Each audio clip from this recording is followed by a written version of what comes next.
cup at a time. Yeah, this is tea time. Yeah, making a difference. One cup at a time. Tea time. So be sure to grab your tea, grab a seat, and tune in to Miss Liz. Tea time. Making a difference. One cup at a time. Tea time, yeah. Tea time.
Well, welcome everybody to evening tea time. That is right. We are on the last tea time for this week, and then we have 3 more for November, and then we're wrapping it up into December. If you haven't seen, Miss Liz has posted December's last 7 guests. That's right. We only have 7, and then we're going to be jumping into the reunion show. So all the guests that have been on tea time in season 1, 2, 3, and 4 will be invited back for the reunion show in December. So stay tuned for more on that.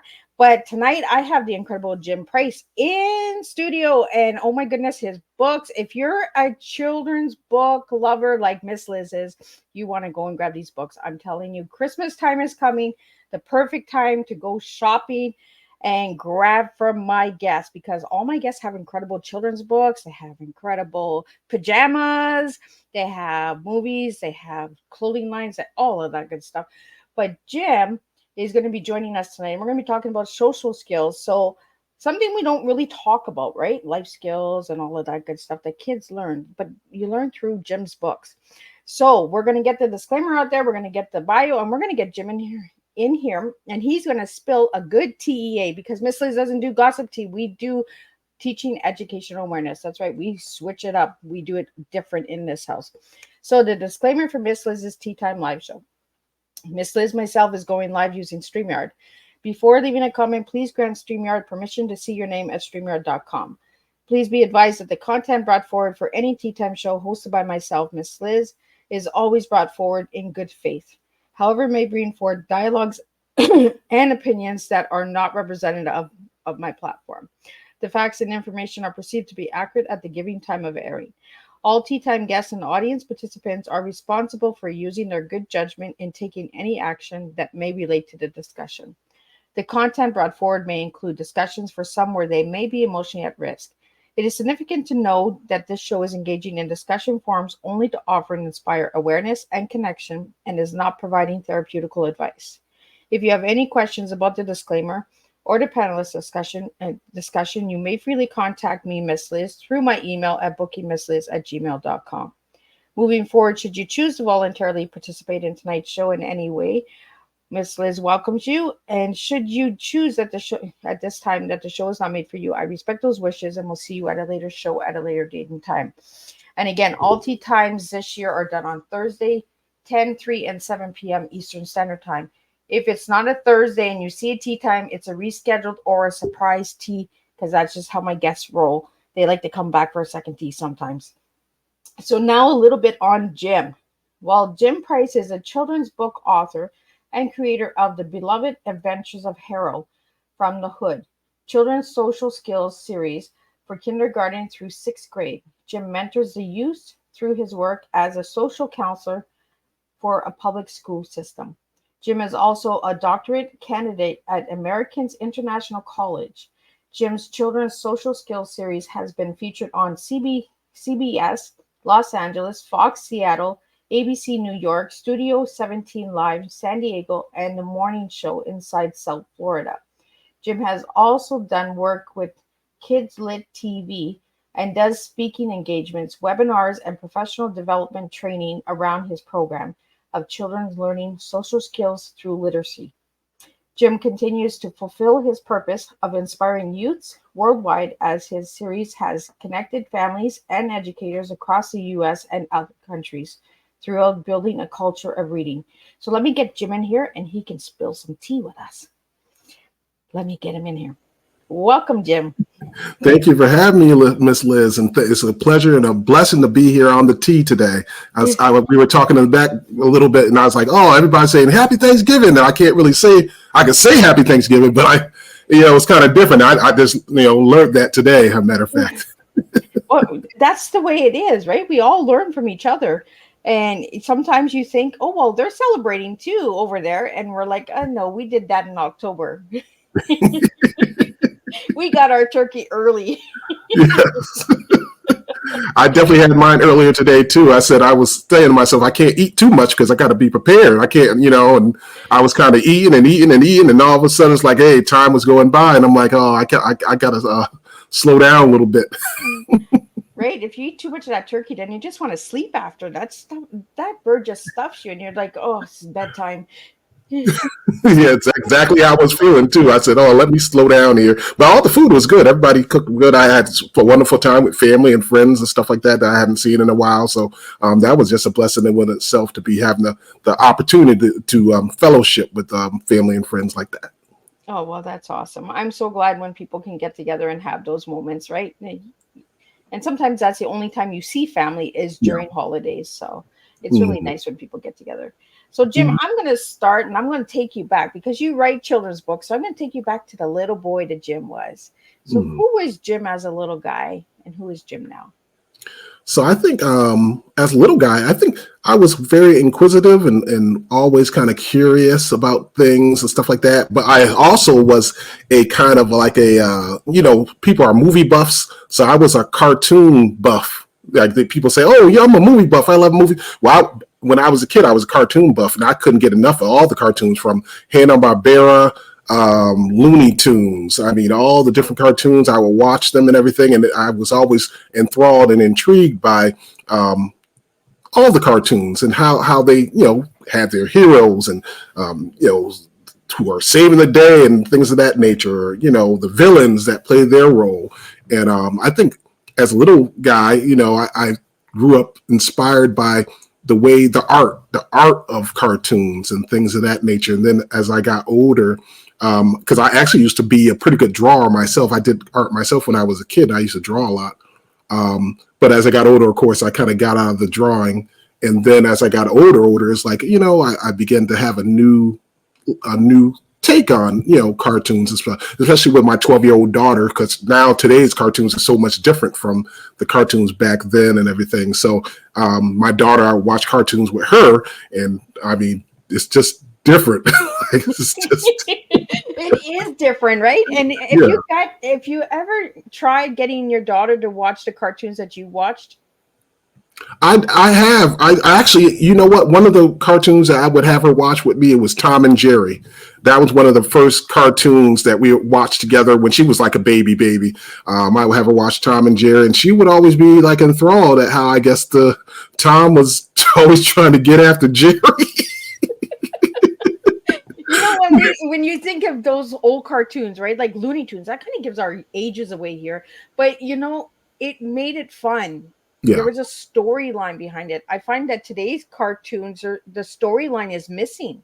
Yeah. It's more of the graphics and everything, right? There's no storyline to it. Like Tom and Jerry, we knew why Tom and Jerry were always at, Yeah. But it's just like Pinky. Pinky and the Brain. Yeah. Right? Like we knew the storyline. There was a storyline built up. I find today's stories with the cartoons is they're not leading you into the story to understand the characters. Yeah. So you're just putting it on, you're enjoying the cartoon and the colors and but the story to understand who they are and why they're doing this and why they don't play with this one and that one.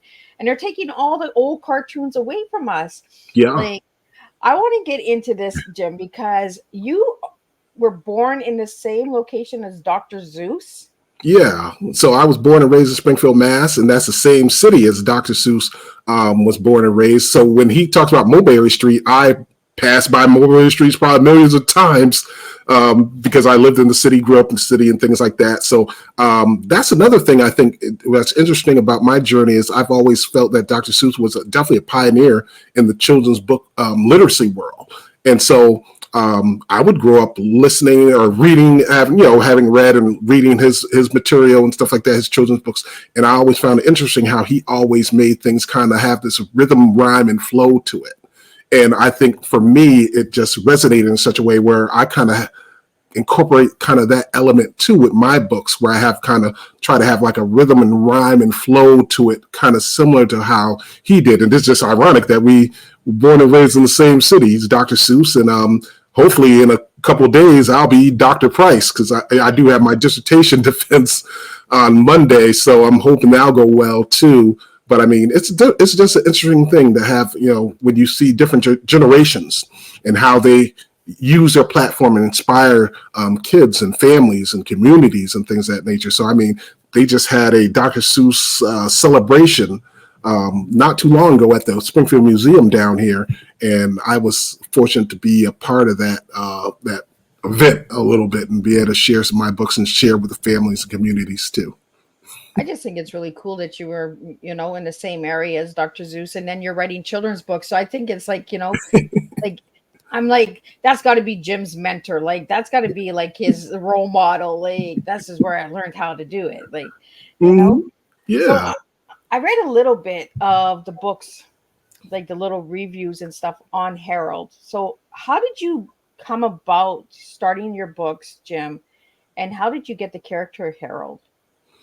So, I mean, originally it was, my story started years ago. Of course, I do school counseling. I'm a school counselor. So probably back in 2012, I was working at a private school where we had behavioral kids there, and I was doing elementary. So I had to do like social skills with those kids. And sometimes it would be hard for them to focus and things like that nature. So one day I decided to change up my approach, and I actually utilized like this little snail puppet. And it was a snail puppet. And then I was like, what am I going to name this thing? What am I going to name? Because it's got to have a name that the kids could probably relate to or something that would keep them gravitated to it. So I said, you know what? I'm going to call the snail Harold from the Hood. And I love Harold from the Hood. I just think it's like, like it's just like the cool snail, man. Like, you just want to hang out with Harold. And if nobody has seen Harold, go and check out these books, because I'm telling you, Harold, he's a cutie, man. I would date him if I was a snake. I mean, those kids definitely loved it, and it helped them pay attention to the social lesson and things. So I was able to get through that. And then years later, when the pandemic happened and everything was shut down and we were all at home, it came to me as like, maybe I could turn this into like a social skills kind of thing, since I'm already in school as a counselor and I see kids day in and day out. Like, I'm in the trenches to see what's going on in terms of their schooling and academics and behaviors and all the things that entail them trying to navigate their day and stuff in the school and in community too. And I said, okay, maybe I can make this into like a social skill kind of story thing. So I ended up fleshing out what would become the first book, A Trip to the Park. And that was just based on, accepting other differences, diversity and inclusion and things of that nature, where, Harold goes through the rigor of trying to find a friend to play with at the park, but a lot of the friends don't want to play with him because he's a snail and he's different and all that stuff. But eventually, he does come through to, be able to find somebody who didn't care that he was a snail and that he was different. They just want to be like kids do, but kids want to play. They just want to play. So all of my books carry a message within them about diversity and inclusion and things of that nature, and getting along, accepting others' differences. So after I fleshed out the first book and everything got it published, I was like, okay, I was happy and content. And I think main character actually had elements of myself, because back in the day when I was in high school, I actually had a high top fade and everything. So Harold has a high top fade, and of course Harold has the glasses like me too. Harold's a cutie, man. So there's elements of me in there too, you know what I mean? And I think it's just been purposeful to have elements of myself in the main character, but also be able to provide a message about uplifting others and accepting others' differences as well. I think that's what I really liked about your collection, Jim, was because it's the difference, right? Because Miss Liz is big on making a difference by being different, by being your unique self. You know, where everyone is trying to be this follower or, you know, follow the trend. And I'm like, the trend's over there. Miss Liz is over here. Don't even try and come and get me, because I'm not following that stuff over here. Like, I want to be the cool kid, like hanging with Harold. And I kind of like that you brought Harold into you, because when you really look at Harold, now I'm looking at you, Jim, and I'm saying, oh yeah, you add that. Oh yeah, the time. Oh yeah, that is Jim. Yeah, I tried to tie it right in. I said, hey, if I'm going to have the main character, I want them to at least be a reflection of elements of myself as well. So I think it kind of worked out well that I was able to do that, incorporate those ideas, and you know, bring it to fruition where, you know, now it's become from one book into a series now. So I'm just tremendously blessed in that way. So did you draw Harold? No, actually, my publisher, Carradine Publishing, helped me with the illustrations. I had to actually flesh out, because, you know, I used to draw too. So I had to like kind of flesh out and draw ideas about how I wanted the characters to be visually. And then I was able to have those ideas that I, you know, put about incorporated into the characters. So it could fit the vision of what I was seeing. And of course, I wanted the book series to be colorful and vibrant too, so you know, kids could gravitate toward it. So it's not just about the social lesson, but it's also about art, the art form, you know, getting back to the roots of back in the day cartoons and things of that nature. Because, you know, like I say, I'm a cartoon buff, and I always want to incorporate a lot of those elements into all the work that I do in terms of my books too. Yeah, because that's what I found when just a cover, it reminds me of the old cartoons. Yeah. I'm like, oh, he went back. Yeah. He did that. He went back. That was deliberately, purposely done, because I definitely always wanted to pay homage to all the old cartoons and stuff too. Like even when the animated stuff comes about, I'm gonna that's gonna be paying homage to a lot of the old cartoons too that I grew up watching and stuff like that. So you also turned your books into coloring books, correct? Oh, yes. The first and second book are actually coloring books. I was thinking of that, and then I was like, you know what? I should have probably put together like an activity book, which I've been putting on the back burner kind of. But I mean, you see a lot of the kids, and they, you know, have elements where they're learning social skills, but having like a social skills kind of activity book to go along with coloring books have been something that I've been thinking in the backdrop that I would probably try to at some point put on my plate and try to get that involved with that as well. So, Jim, we have a question here. I'm guessing this person is from a different country. They want to know what social skills is. Well, social skills are the building blocks for how we interact, how we express our emotions and feelings and thoughts and everything. And also is a reflection of how we respond to those social interactions that we have with others. So when we talk about social skills, we're talking about how we open ourselves up to those experiences of having dialogue, sharing dialogue with others, having other people express their feelings, opinions, and thoughts about other things, and not understanding also that you're not always going to agree on everything that's being said or expressed. But I mean, having an open, honest mind about being able to gravitate those different ideas and thoughts and concepts that may be different and out of the box from what we're comfortable with. Is always so important and crucial. And I think that's where that element of social skills is so important, especially when you talk about the development of children when they're in that stage of development where they're, you know, learning about themselves and trying to understand their identity and learn their identity and things of that nature.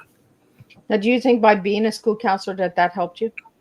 Absolutely. I mean, being a school counselor, of course, you know, I would have to do social skill groups and things of that nature. So not only am I talking about and being an advocate for social skills and things of that nature, but I'm actually being able to have the blessed opportunity to be able to teach skills to the youngsters and to the youth. I do 6th grade through 8th grade. I'm a middle school counselor. So they're right at that cusp where they're about to be in high school, but they just got out of elementary. So it's like, they're still in the middle of trying to figure themselves out and understand their identity and also, go through working through the changes that they're, going through developmentally, mentally, physically, and all that stuff. So, I mean, all that stuff is so important. And I just so blessed to be able to work with the youth and be able to inspire them and have them understand that they can be the best versions of themselves and love themselves and understand that they all are special. So as a mentor and a school counselor, how do you go into the schools and mentor the children? Do you do like presentations, webinars, workshops, or do you do that like with the adults? I do that with the adults with my program in terms of like my program about children learning social skills through literacy. That's more the adult thing. And then with the children, I tend to do like virtual read out louds and things like that, in-person virtual read out louds, going to school districts and just having the experience of having the kids hear me read the books and also be able to ask me questions and stuff like that. And plus I have a puppet too that I utilize for the kids that I that I use with the kids. You got Harold the puppet? Like seriously? I have the oh my goodness! I gotta get me a Harold. I have a puppet that was actually made. That's Deborah Williams. She lives in Australia. She has a company in Australia. She actually helped put together the Harold from the Hood puppet. So like when we had a book sign event just not too long ago at one of our schools and everything, I actually did a puppet show for the kids. And so I had the puppet and I had, going and they had the setup so I could, put the curtains back and the kids were there. They loved it and everything. And so, I mean, it's about the experience too. You want the kids to learn the lessons that they need to learn socially, but also make it something that's entertaining, that they will hold their attention, and something that they could be like, that's kind of cool. You read the book and then you actually see the puppet and see me doing my thing with the puppet. I mean, the kids seem like they really love that. And even with adults, I mean, social skills are so important as well too. Well, who doesn't like a puppet show? I don't care how old you are. Miss Liz, I like a puppet show.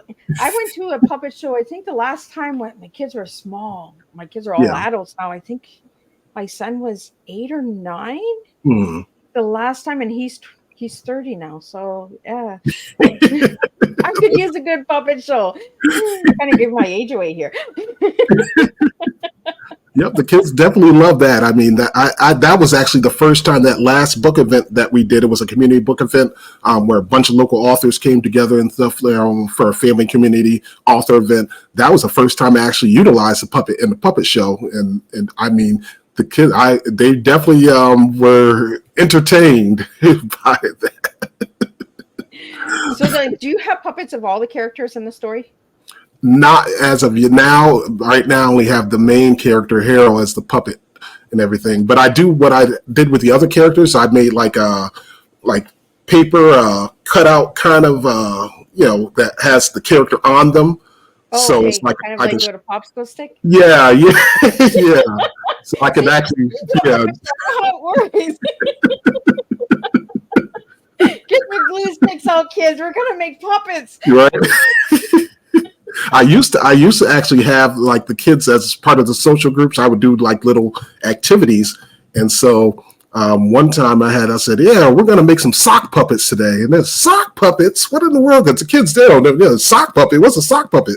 And I would have them design it and put their little eyes, and design it the way they want, put the little stuff on it, and then we're going to do sock puppets. And, the price sock puppets. Like, I think Jim, what you're doing is amazing because you're bringing the old school back, the old way of learning, right? Using less is more, like instead of all this fancy dancy glitter and shine, you're saying bring a sock in, bring a sock in. Let's make some sock puck. Like I'm just like you're taking me back to like a little kid here. Like I'm just like I'm starting to lose as a host here. I'm just like, oh, I want to go make a puppet. My son's probably going to say to me, Mom, what are you doing? I'm making a sock puppet. Leave me alone. I get some little eyes in here. My crafts are all in here. I'm going to make myself a sock puppet after we're done this. Yeah.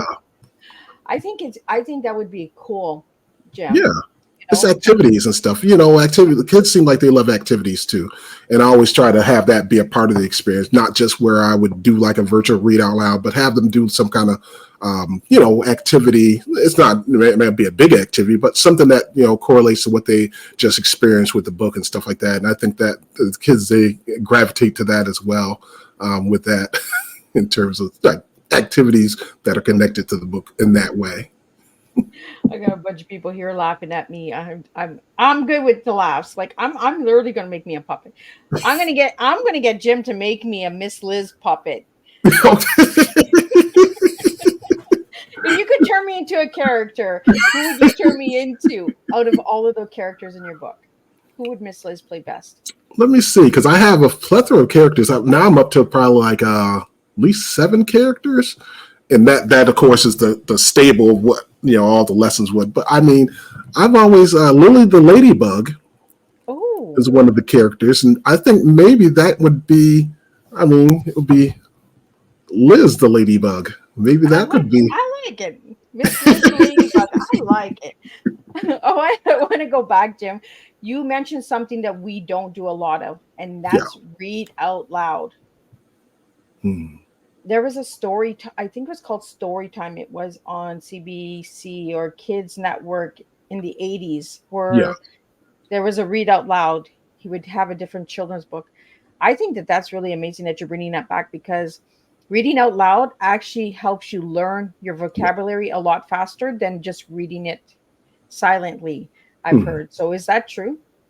I do believe so. I've seen, they always say repetition makes, practice, and practice makes perfect, and things of that nature. So I think, especially when you think about it that way, it also changes up the experience too. When you're having like a read aloud like that. I was fortunate, like I was, talking about, I was fortunate to work with Kidlit TV and actually do a read aloud of my 3rd book. And it was so cool. I had to went to New York City, and, we're in the studio and everything like that. And I'm not really, I was still kind of finding my way about things. So I was like, oh, well, I didn't know really what to expect. And then after they did the read aloud, they actually put it together and did all the production and everything. It's like, oh my goodness, this is so cool. And now, I pass that along as a resource, I should say, for teachers and educators across the country and stuff. But I think that in-person thing where you got that personal experience, like you're actually there, you're seeing the person read the book, having that personal experience, I think it just makes for such a great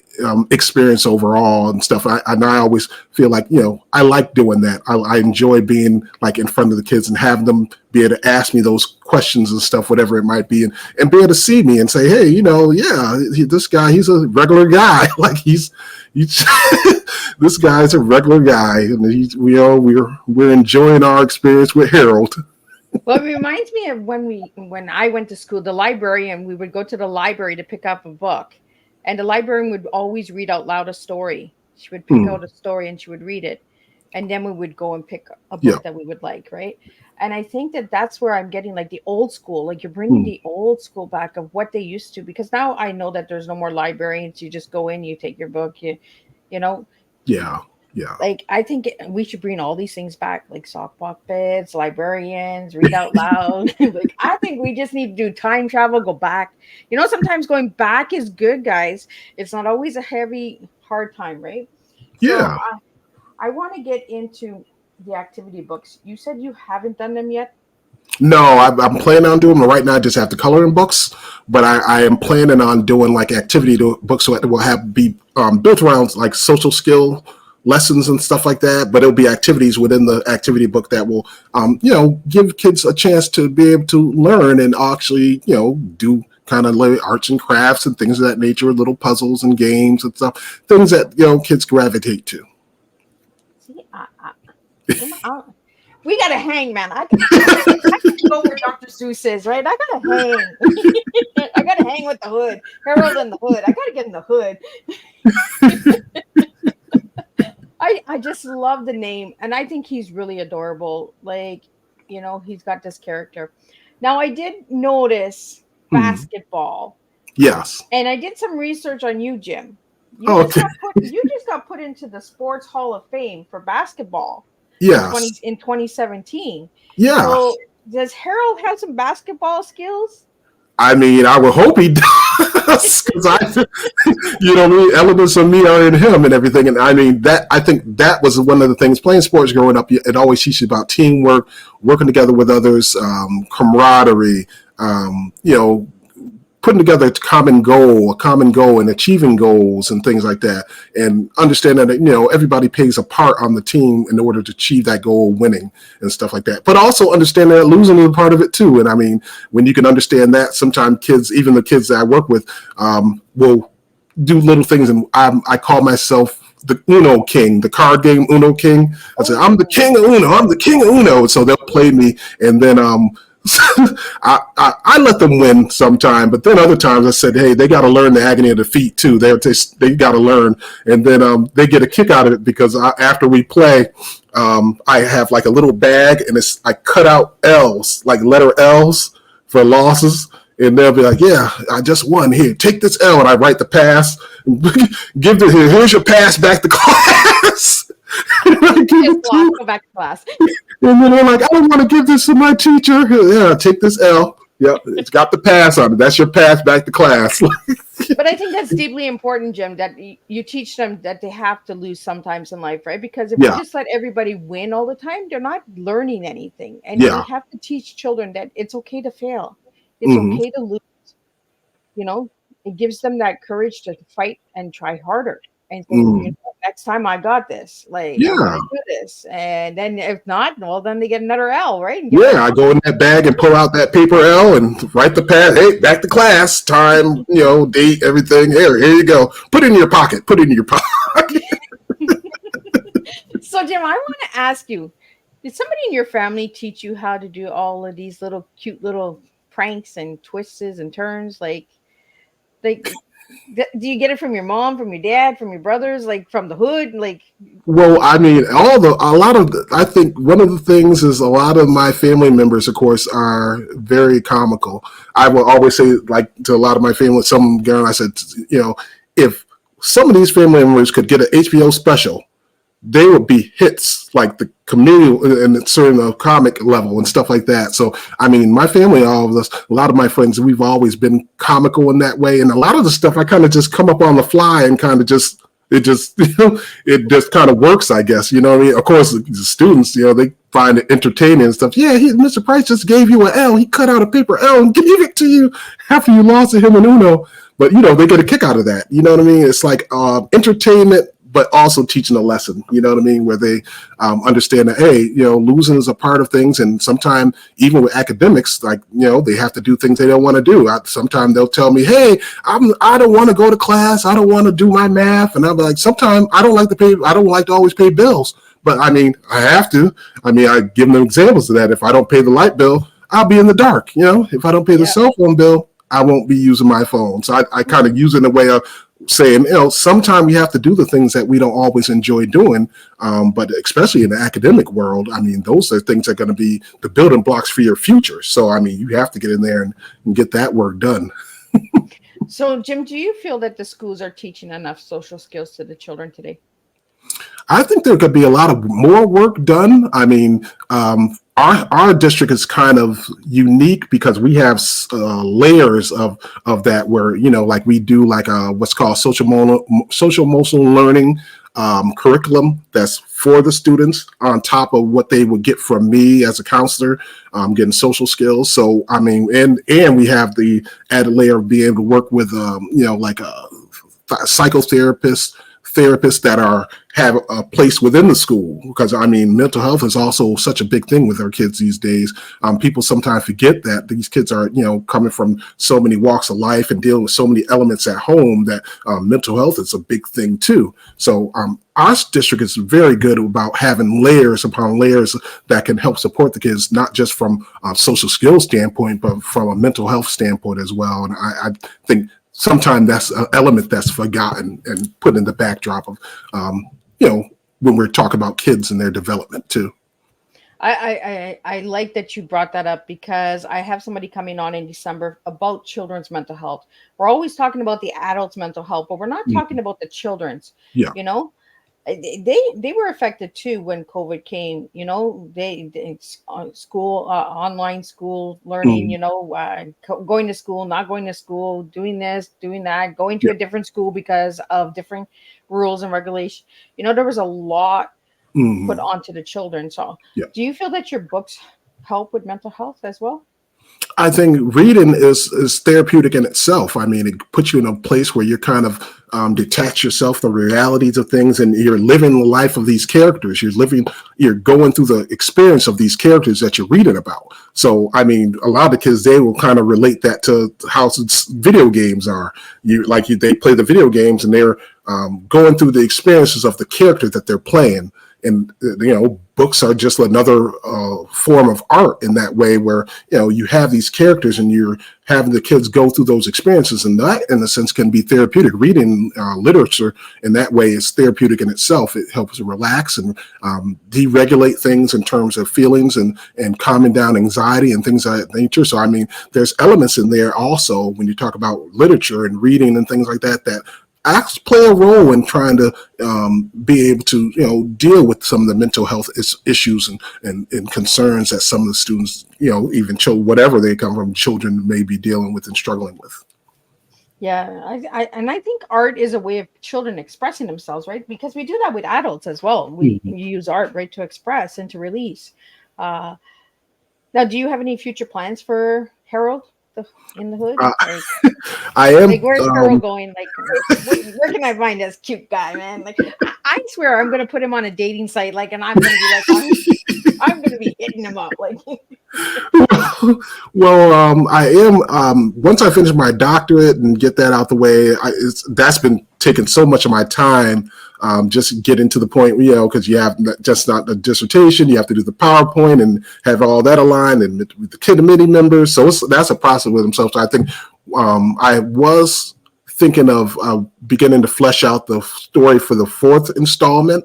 I'm not too sure what that'll completely look like in terms of what the lesson will be, but I was definitely going to be diving back in and getting to the 4th installment, and it'll definitely be something that will touch upon another social lesson that kids can understand and learn from, and have it still be vibrant and colorful and things of that nature, and hopefully entertaining at the same time. And, hopefully communities and families will like the new installment as well as, I move forward on that.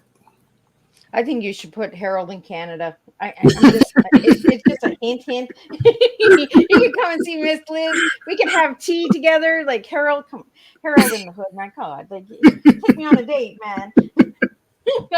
Okay, well, I want to get into the tea with you, Jim. Miss Liz has got to calm herself down. Like, I think I'm in love with Harold in the Hood. Hey, it's always good. I mean, that's what it's about, inspiring people and across the world and stuff, to be able to understand that, they're special, and everybody's unique and special in their own way, and everybody has a purpose. Everybody has a purpose.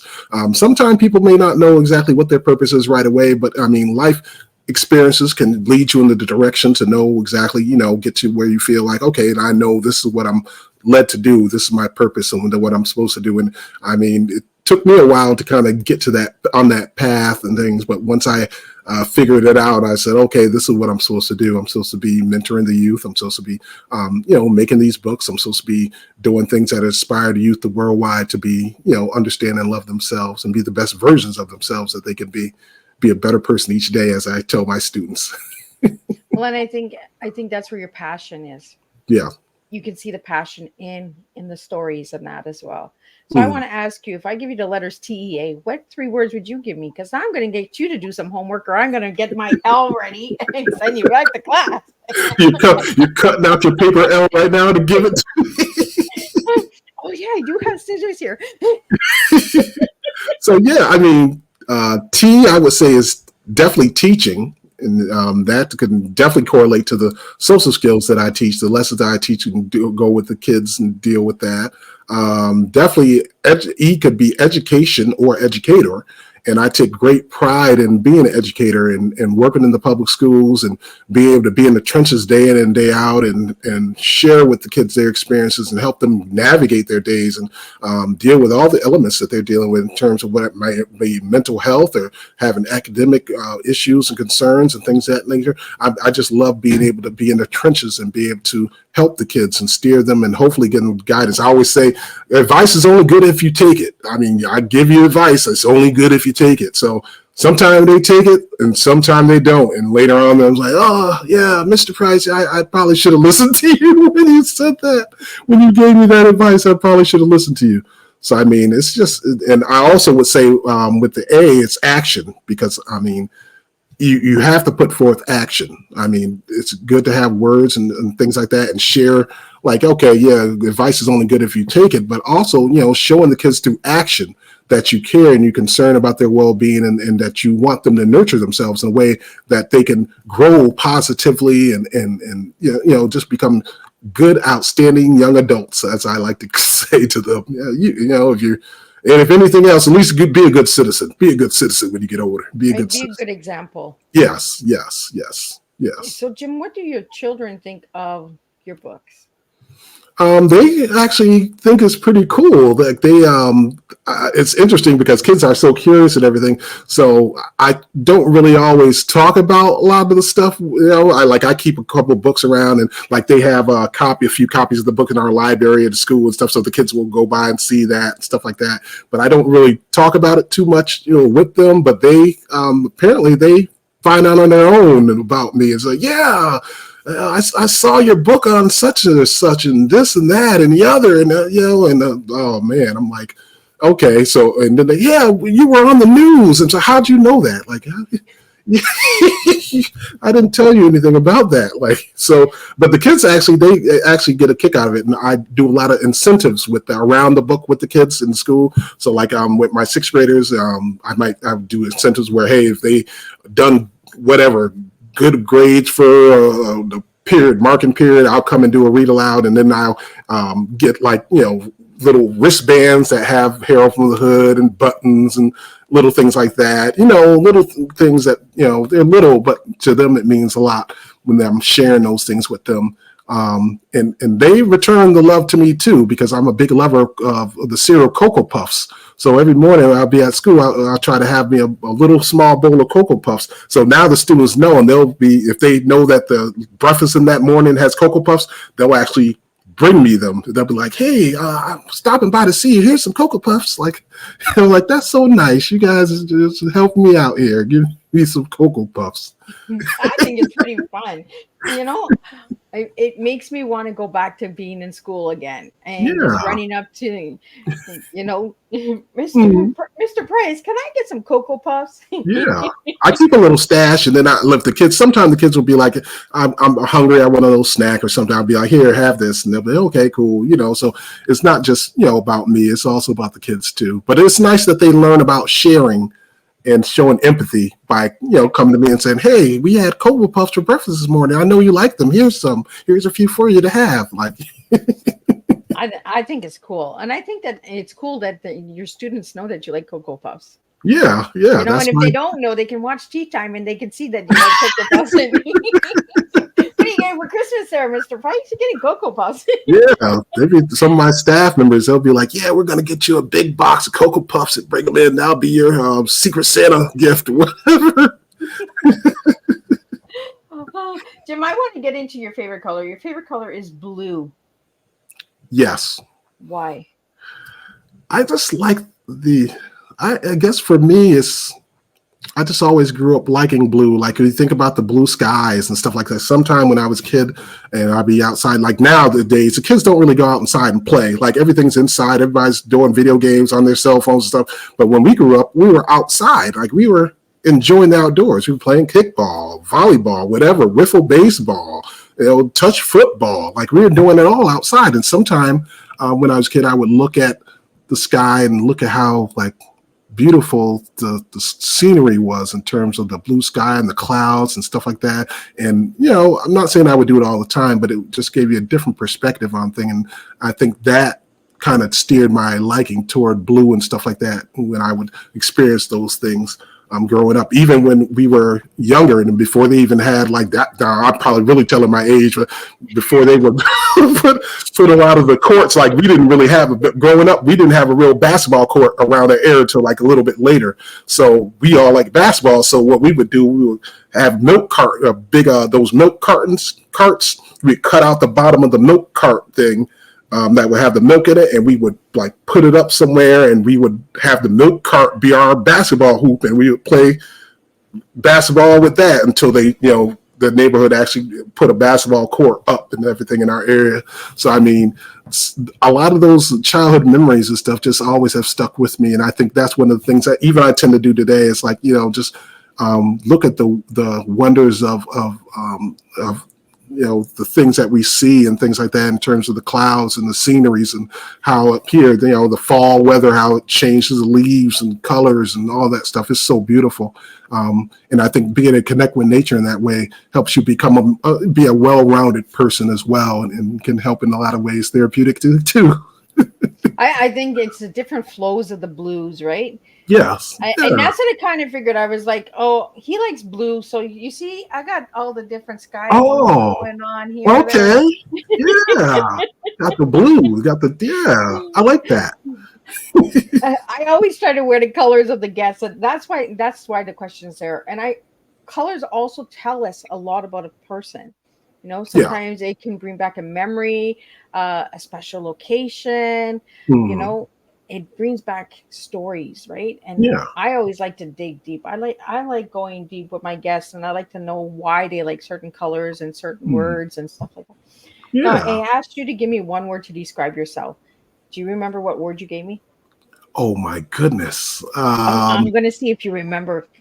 I'm not going to tell you. I think I was. Oh my goodness! See, I be so caught up in a lot of the dialogue. It's like I just took you on the next. I told you I don't follow the trends. Miss Liz is over here, Jim. I would definitely say if I was a word to describe myself, would be resilient. If I were to say there's one word to describe myself, I know that's not the word I chose, but at least that could be a close number 2. No, that is the word that you chose. So you did good. Okay. So there's no cutout out going out tonight. But see, this is how we have to engage with each other, right? We got to use words. We got to use storytelling to get the conversations going, get the open dialogue going, right? Yeah. So you gave me the word resilient. So why resilient? I mean, I think my life overall has been a prime example of being resilient and stuff like that. You grow up and you have to deal with a lot of elements of poverty and street gang violence and things that drugs and guns and all this stuff that happen in the inner city communities and things like that. So being able to persevere through a lot of that and be able to grow and nurture myself in a way. And I think my parents have a lot to do with that as well, because I mean, they were always Christians in the church and things like that, especially my mom.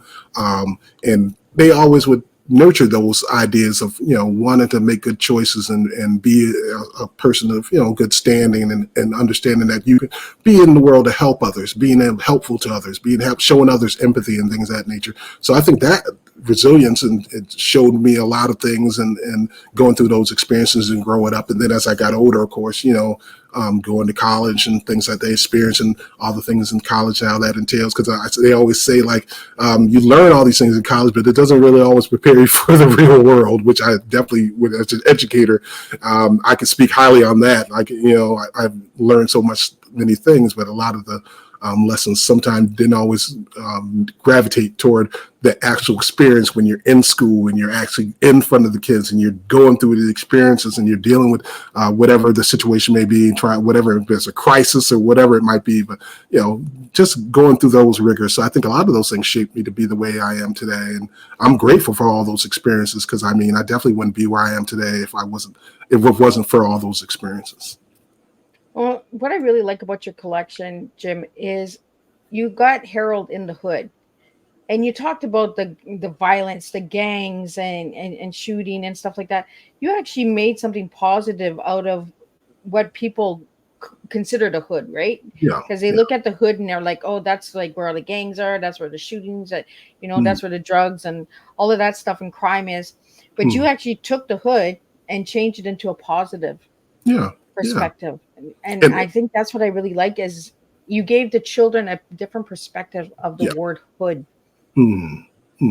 I think that is very true, and even with the elements of hood too. I mean, we always look at things, neighborhoods and our hoods too, and wherever you come from, you're going to come from some place or community where people are connected and things of that nature, and families are raising kids and things and experiencing different experiences in their lives.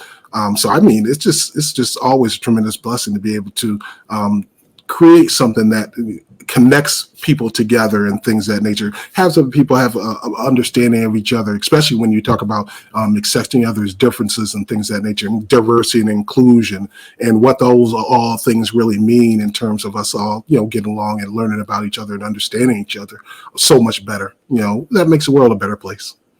I think and that's the message we need to get out is, accept one another. Yeah. Stop trying to change everybody, Stop putting everybody in the same box. Yeah. We're all made different for a reason. We all have a different shine, a different sparkle. One might glitter a little bit more yellow than the next one. Like, I think we really just need to start accepting people. And that's where the real diversity comes in, is when we start accepting people for who they are, not for what we want them to be, but who they are. Yes. Absolutely. Absolutely.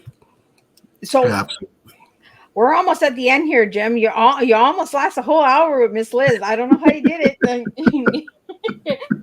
But Jim, I want to get into the animated pilot that you told me before we went live. You said that there's something coming with Harold.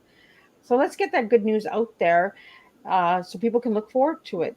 What's coming? Yeah, so I'm currently in production putting together an animated pilot episode that will be based off the book 1.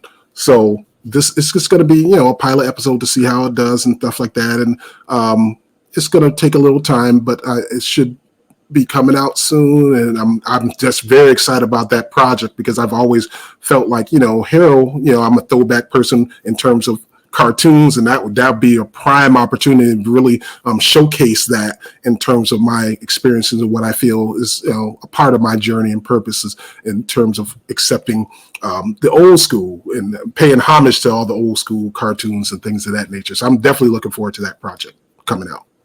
I am so excited for you. You got to keep me posted because I want to know where Harold's going. I want to know if he's coming this way to Canada. Like, So, could you share the titles of the books so that people can go out and grab them and find you, all that good stuff? Like, yes, definitely so. Can start getting Harold. Nobody's got Harold. Harold belongs to Miss Liz. So I actually have copies of the book here. You probably can't really see it too well, but this is but that's my first book, Harold from the Hood, A Trip to the Park. That's my first book. My second book is Harold from the Hood, Friends Like Different Things. And my third book is Harold from the Hood, Fun Time, Lunchtime. And they can all be purchased through Amazon, Barnes & Noble, and Walmart online. Or you could just visit my website, jimpricebooks.education, and all my coloring books and all the books are featured there too. And a lot more information about myself is there as well. So those are the platforms that you can buy the book. And of course, it's an ebook as well. It's an ebook format as well. So, I mean, I really try to just cover the gamut and cover all the bases, as they say, in terms of the books and stuff like that, and having that social skill building series just grow and nurture itself to, become what I envision it to be. So, and Jim, you also have a podcast, a radio show, I believe, or yes, on a radio show.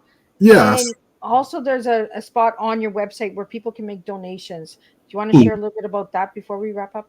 Yes. So, of course, with the podcast show, it's an educational show, and it's about talking about the struggles or the concerns and issues that are within the educational system within the states and things like that. So we talk about a plethora of things, and it gives educators a platform to be open and honest about their things in a safe environment to be able to be tackling issues that are concerned with education in the United States. And as far as the donations are a part of the process of where I, get things in terms of helping with the production costs for the animated series and things of that nature. And then also helping with my program, Children Learning Social Skills Through Literacy, which is my program where I do, P&R work and read speaking engagements and things of that nature. So a lot of the donations help toward a lot of those projects too as well, because I know as an educator we don't get really compensated that much. So it's always good when people are reaching out and making donations to help me with the different projects and stuff like that happen, especially with the animation and things of that nature too, and with the programming. So, Jim, what is the message that you want all of the viewers and listeners to know about these books? It's all about unity and togetherness and accepting others' differences in a wholehearted way, and understanding that each of us are unique and we all have our own special gifts and qualities that make us unique. And I think it's so important when you can show empathy and share concerns about others and be doing it in a way that's really realistic.